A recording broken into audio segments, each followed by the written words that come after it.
देखो, ऐसा है कि उस टाइम भी ऐसा माहौल बनाया था लोगों ने कि हम न्याय पे गए, हम तरफ पुलिस प्रशासन पे गए। पुलिस प्रशासन ने हमें 3 दिन 3 रात बंदी करके रखा। वहाँ कितनी बुरी तरह से मारा पीटा, क्या क्या मेरे साथ किया मैं नहीं बता सकती हूँ। क्या मैंने न्याय न्याय के पास नहीं गए? और फिर डकैत में अपने आप को हमने बंदूक की डरी मिल गई, कहीं हमने उठा ली कि मैं कहीं जंगल में चंबल घाटी में पैदा हुई थी जो एकदम चंबल घाटी बन गई। अरे हम भी एक माँ बाप के बेटी थे, हम भी अब एक गांव में रहते थे। कोई हमें शिक्षा तो देनी गई थी कि बेटा तू बड़ी होती बंदूक चलाना सीख लेना है। हम लोग तो बंदूक नहीं जानते थे, पर हमें समाज ने जैसा बनाया, जैसा हम बने। आज पूर्व सांसद और हमेशा किसी न किसी कंट्रोवर्सी में रही फूलन देवी की पुण्यतिथि आज ही के दिन 2001 में उनकी गोली मार के हत्या कर दी गई। आप सबने बैंडिट क्वीन फिल्म देखी है। उनके जीवन के आप बहुत सारे ऐसे पहलू हैं जिनको आप जानते हैं। किस तरह से वो डकैत बनी, मल्लाह जाति की एक महिला किस तरह से शोषण का शिकार हुई, उसके साथ क्या हुआ, फिर उसने एक बेमई में बदला लिया जिसमें कहा जाता है कि कुछ निर्दोष ठाकुरों का खून हुआ। वही गांव था जहां पर उसके पहले फूलन का सामूहिक बलात्कार हुआ था।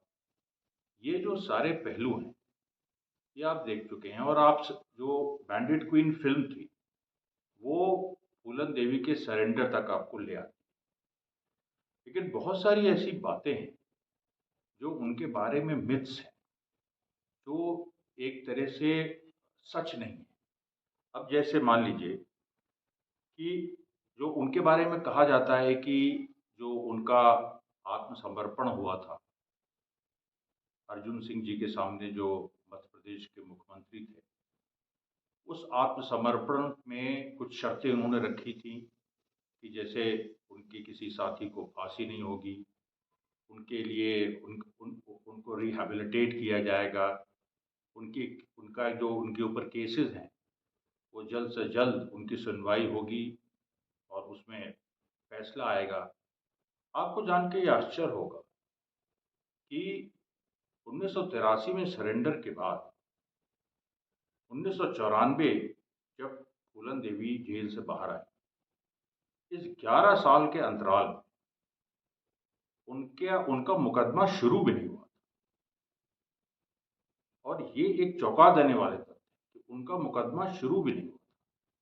यही नहीं, जो एक इमेज है कि जेल के अंदर उनके साथ बहुत अच्छा व्यवहार हो रहा था, ये भी गलत है। जेल के अंदर जो पूरी परिस्थिति थी उसमें कई बार फूलन देवी की हत्या तक की कोशिश हुई। जी हाँ, जेल के अंदर एक बार तो एक रहस्यमय महिला जिसके बारे में आज तक नहीं पता, हत्या के इरादे से पकड़ी भी गई। कई बार ग्वालियर जेल, और ग्वालियर जेल आप जानते हैं कि फूलन देवी ने कहा था कि क्योंकि ज़्यादातर मामले उनके ऊपर उत्तर प्रदेश में हैं तो उनको ग्वालियर जेल में रखा जाए। लेकिन ग्वालियर जेल में भी वो सेफ नहीं थी, क्योंकि उनका जो जहाँ वो रखी जाती थी जेल में, कई बार उसका ताला जो है वो खुला छोड़ देती थी वहाँ की जो जेल पुलिस थी। और आपको बताएं, जेल में इसी तरह से हत्याएं होती हैं जो अंदर पूरी स्थिति होती है। दूसरी बात, उनका स्वास्थ्य खराब था। लगातार जो उनके साथ जो कई घटनाएं, मतलब बलात्कार की और उत्पीड़न की जो कई घटनाएं हुई थी, फिर बीहड़ में जो उनका रहन सहन था, उनका जीवन था, उसकी वजह से वो काफ़ी बीमार रहती थी। तो ये जो इमेज है कि उनकी बहुत सरकार ने मदद की उनको सरेंडर करवाने के बाद, ऐसी कोई स्थिति नहीं।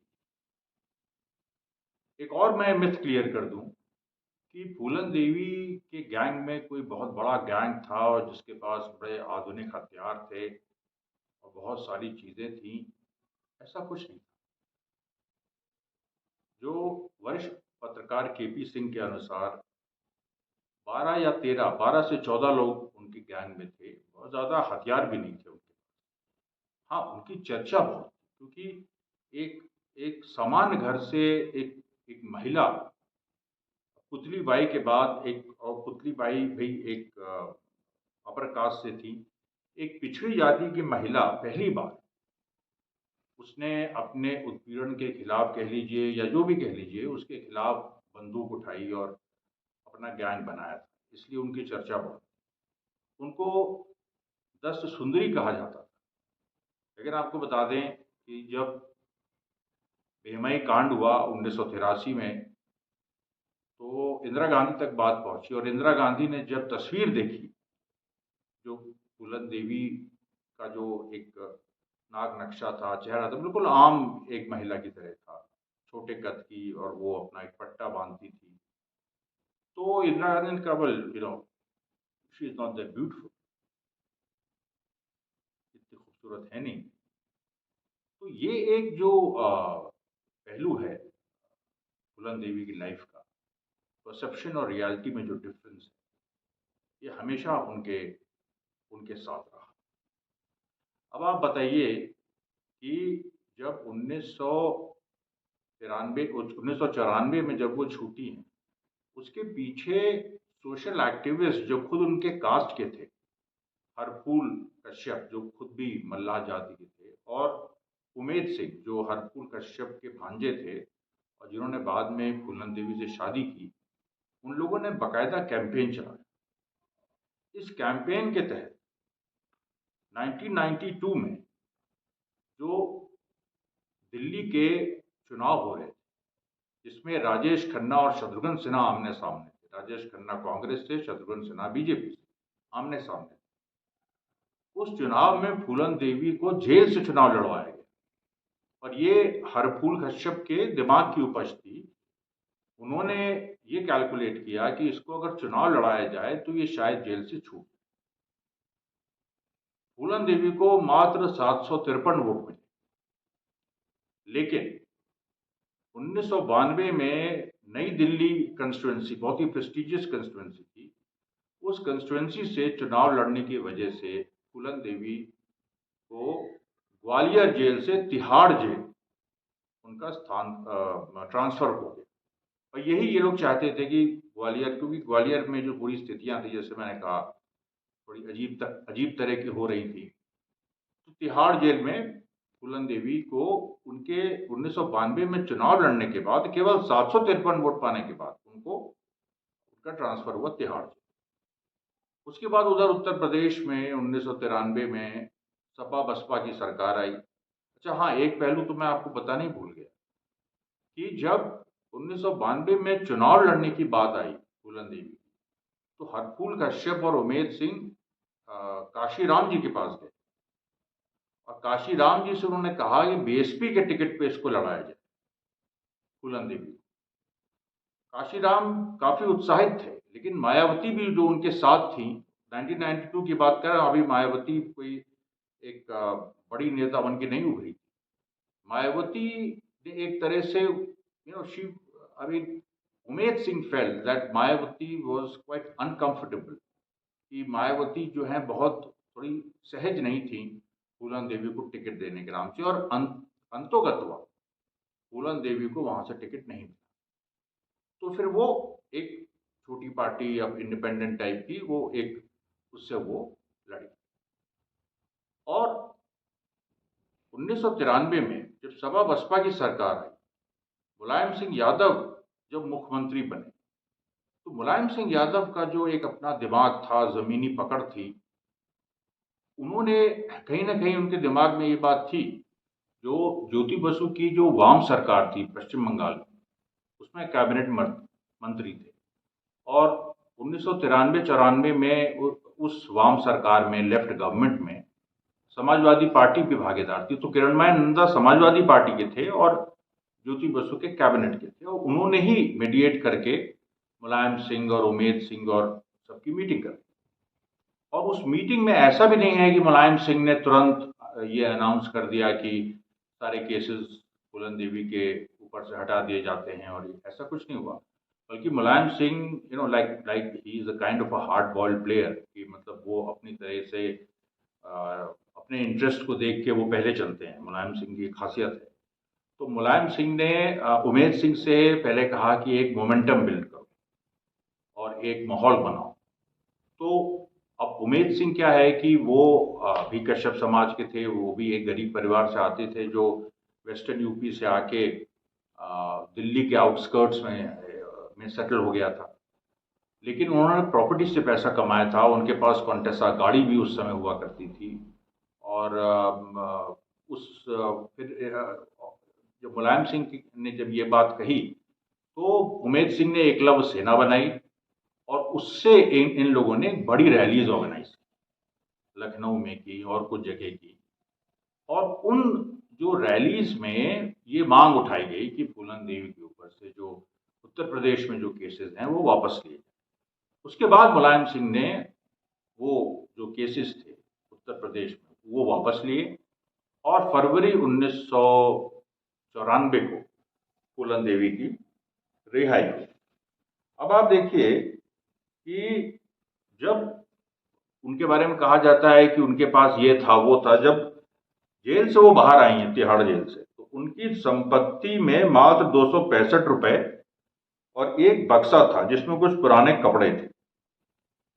और यूपी सरकार ने जब केस वापस लिया तो उसके खिलाफ भी कई याचिकाएं दायर हुई। मतलब कहने का ये है कि एक जो पैरेलल करंट सिस्टम में था वो लगातार फूलन देवी का विरोध कर रहा था। इसके पहले भी उनके सरेंडर के समय चंबल जोन के जो आईजी थे उन्होंने पूरी कोशिश की कि फूलन देवी सरेंडर ना कर पाए। उनके गैंग के एक आदमी के भाई पे गोली भी उन्होंने इसीलिए चलवाई थी कि ये बीच में मामला एक तरह से टूट जाए। एक बहुत बड़ी लॉबी, बाद में इसको आप ठाकुर लॉबी भी कह सकते हैं, उसकी हमेशा ये कोशिश थी कि फूलन देवी को किसी न किसी तरीके से दबाया जाए या उसका जो महत्व है उसको कम किया जाए। लेकिन राजनीति के अपने नियम होते हैं, अपने तरीके होते हैं। तो मुलायम सिंह ने जब वो फूलन देवी बाहर आई तो मुलायम सिंह ने उनको मिर्ज़ापुर से टिकट दिया पार्लियामेंट का, और 1996 में फूलन देवी मिर्ज़ापुर से सांसद चुन गए और उन्होंने जिसको हराया वो भी एक ठाकुर था। और उस चुनाव में यही स्थिति बनी थी कि कहीं ना कहीं जो ब्राह्मण थे उन्होंने आखिर में आके खासतौर पे बीजेपी के ठाकुर कैंडिडेट के खिलाफ उन्होंने फूलन देवी का सपोर्ट किया। इस वजह से फूलन देवी काफ़ी हद तक इस वजह से वो जीती। दूसरी वजह ये थी कि बड़ा उस समय एक जो उमेश सिंह और पूरा जो ग्रुप था, जो पुराने समाजवादी थे, जो न्याय के लिए लड़ने वाले लोग थे, उन्होंने पूरी तरह से साथ दिया और कई जगह बूथ कैप्चरिंग की जो कोशिश हुई उसको विफल किया गया। कई जगह मिर्ज़ापुर में उस चुनाव में गोलियां भी चली, बहुत सारी इस तरह की बातें। उसके बाद 1996 में जब फूलन जीती हैं और उसके बाद उनके व्यक्तिगत जीवन में मैं नहीं जाऊंगा, बहुत सारी बातें हैं ऐसी। लेकिन उमेश सिंह से कुछ दूरी हुई, उमेश सिंह ने अपनी कोई अलग से एक पार्टी बनाने की कुछ कोशिश की और उससे कुछ चुनाव ये लड़ने की बात हुई। तो 1998 में 1998 में जो फिर से लोकसभा चुनाव हुए, क्योंकि 1996 की जो पार्लियामेंट थी वो चल नहीं पाई ज़्यादा, उसमें आपको पता होगा यूनाइटेड फ्रंट गवर्नमेंट बनी थी, देवेगौड़ा प्रधानमंत्री बने, फिर इंदर कुमार गुजराल बने, तो वो सरकार ज़्यादा दिन चली नहीं। 1998 में जब दोबारा चुनाव हुआ तो उसमें उमेश सिंह की उस तरह की भूमिका नहीं थी और फूलन देवी चुनाव हार गई। उस हार के बाद पार्लियामेंट में सुषमा स्वराज इनको साफ साफ कहा था कि एक डकैत सांसद बन गया था। कुछ अपशब्द सुषमा स्वराज ने फूलन देवी के बारे में 1998 में जो संसद चुन के आई थी उसमें कहा था, जिसमें जब फूलन देवी थी नहीं वहां और सांसद नहीं थी। फिर 1999 में फिर चुनाव हुए और फूलन देवी फिर से जीत के आ गई। और इस बार जब वो जीत के आई हैं तो उनका पार्लियामेंट में सुषमा स्वराज से कन्फ्रंटेशन हुआ, जिस कन्फ्रंटेशन को लालकृष्ण आडवाणी वहां मौजूद थे। बात यहां तक होती है कि उस कन्फ्रंटेशन में, क्योंकि सुषमा स्वराज उस समय लालकृष्ण आडवाणी के करीब थी, और एक तरफ ये सब चीजें हुई, दूसरी तरफ राजनाथ सिंह या जो गोरखपुर मठ से जो सांसद चुन के आ रहे थे, योगी आदित्यनाथ, अजय सिंह बिष्ट, उनके साथ भी उन लोगों के भी बयान लगातार इस तरह के आते रहते थे कि कहीं ना कहीं एक जो ठाकुर लॉबी है उससे वो नाराज है। और ठाकुर लॉबी बहुत पावरफुल इस देश में आज़ादी के बाद से, खासतौर पे 70s के बाद से रही। जहाँ तक कि जो समाजवादी पार्टी में भी अमर सिंह थे, वो भी कहीं ना कहीं फूलन देवी के जो मुद्दे पे उनका भी एक अजीब सा रवैया रहता था। कहते हैं कि फूलन देवी का जब 2001 में असैसिनेशन हुआ तो उसके पहले कुछ मीटिंगें गोरखपुर में और कुछ और जगह हुई थी, खासतौर पर ठाकुरों की, और कुछ इस तरह की प्लानिंग हुई थी। फूलन देवी का जो घर था, जो एज अ सांसद उनको मिला था एक एमपी होने के नाते दिल्ली में, वो राजनाथ सिंह के बिल्कुल पास था। और जिस दिन उनकी हत्या हुई है वो उस दिन कुछ ऐसे ही घर पे थी, और कुछ समय के लिए वो वहाँ से निकली, जब तक वापस आई तब तक उनकी हत्या हो गई। अब जिस आदमी ने हत्या की, शेर सिंह राणा, ये कहीं ना कहीं फूलन देवी ने जो एक तरह से एकलव्य सेना जो उमेश सिंह ने बनाई थी उसमें ये घुस गया, उसका हिस्सा था। और फूलन देवी की बहन और बहुत सारे उनके जो और रिश्तेदार हैं उनके साथ भी उसने संबंध बना दिया। बल्कि ये कहा जाए कि उसमें कुछ समाजवादी पार्टी के भी लोग थे ऐसे। और शेर सिंह राणा अंदर ही था क्योंकि वो एकलव्य सेना का हिस्सा था, वो अंदर था। और जब फूलन देवी आई हैं उसके बाद अचानक गोली चली है। उसके बाद ये हुआ है कि शेर सिंह राणा ने उनको गोली मारा। ये कुछ ऐसे तथ्य हैं जो अभी तक जिनके बारे में बात नहीं हुई है, नहीं होती है। शेर सिंह राणा को भी आप जानते ही हैं, फांसी नहीं हुई। उनको बहुत सारे अचानक अफगानिस्तान चले गए पृथ्वीराज चौहान की कब्र खोजने के लिए, और खुद वो ठाकुर थे, ठाकुर हैं, और अभी तक उनकी इधर कहीं शादी भी हुई है। तो ये कुछ अजीबोगरीब चीज़ें फूलन देवी के साथ जुड़ी हुई हैं। मुझे शेखर कपूर की फिल्म बैंडिट क्वीन का एक डायलॉग याद आता है, जब टुवर्ड्स द एंड आफ्टर बेमई जब ये स्थिति हो जाती है कि फूलन देवी के गैंग को एनकाउंटर कर दिया जाए, तो एक सीन है जिसमें दिल्ली के सेक्रेटेरिएट में कुछ अधिकारी बैठे हैं, तो उसमें से एक कहता है कि फूलन देवी का भी एनकाउंटर होना चाहिए। तो उसमें एक बड़ा कोई IAS अधिकारी है, वो कहता है कि you know the lower caste to have votes. तो फूलन देवी को कहीं ना कहीं, मतलब कि जो निचली जातियां उनके भी तो वोट।